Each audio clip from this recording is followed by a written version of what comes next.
Hello everyone, welcome back to our channel home style cooking. ఈరోజు మన ఛానల్లో టమాటా పచ్చడి ఎలా చేసుకోవాలో చూసేద్దాం.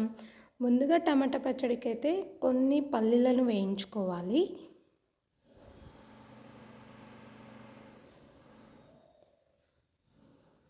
వీటితో పాటుగా ఒక 15 నుంచి 20 పచ్చిమిర్చిని ఇలా తుంపుకొని వేసుకోవాలి చిన్న చిన్నగా.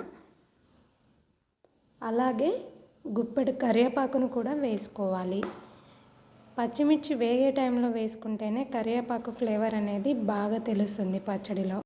నెక్స్ట్ ఇదే కడాయిలో ఒక చెంచాడు నూనె పోసుకొని టమాటాలని వేయించుకోవాలి.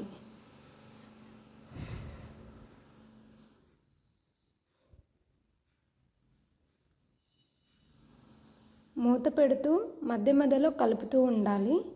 ఇది ఒక 50% కుక్ అయిన తర్వాత అందులోనే ఒక 2 రిమ్మలంతా చింతపండు అలాగే పుదీనా వేసుకోవాలి.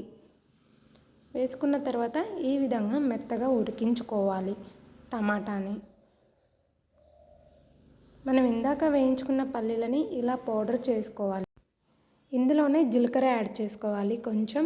వీటితో పాటుగా ఒక 4-5 వెల్లుల్లిపాయల్ని ఇప్పుడు మనం వేయించుకున్న పచ్చిమిర్చి కరివేపాకుతో పాటుగా రుచికి సరిపడా ఉప్పును కూడా యాడ్ చేసుకోవాలి. యాడ్ చేసుకొని ఒక 2 సార్లు తిప్పుకోవాలి. జస్ట్ ఇలా ఆన్ చేసి ఆఫ్ చేయడమే. ఇలా అయితేనే రోటీలో చేసుకున్నట్టు ఉంటుంది.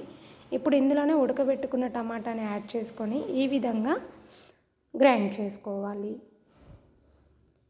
ఇప్పుడు పోపులోకి ఒక 4-5 వెల్లుల్లి రిబ్బల్ని కచ్చా పచ్చగా దంచుకోవాలి. నెక్స్ట్ ఇంకా పోపు పెట్టుకోవడమే. పోపుకి 2 స్పూన్లంత ఆయిల్ పోసుకొని మినప్పప్పు, శనగపప్పు,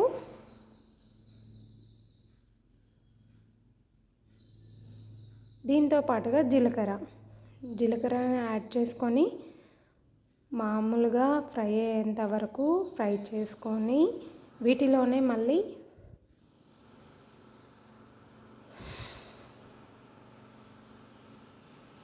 కచ్చా పచ్చగా దంచుకున్న వెల్లుల్లిపాయల్ని యాడ్ చేసుకోవాలి. తరువాత కరివేపాకును కూడా యాడ్ చేసుకోవాలి. ఫ్రై అయిన తర్వాత ఇందులోకి చిటికెడు పసుపు వేసుకొని ఇప్పుడు మనం ఏదైతే మిక్సీ పట్టుకున్నామో టమాటా పచ్చడిని, ఆ పచ్చడిని ఇందులో వేయాలి.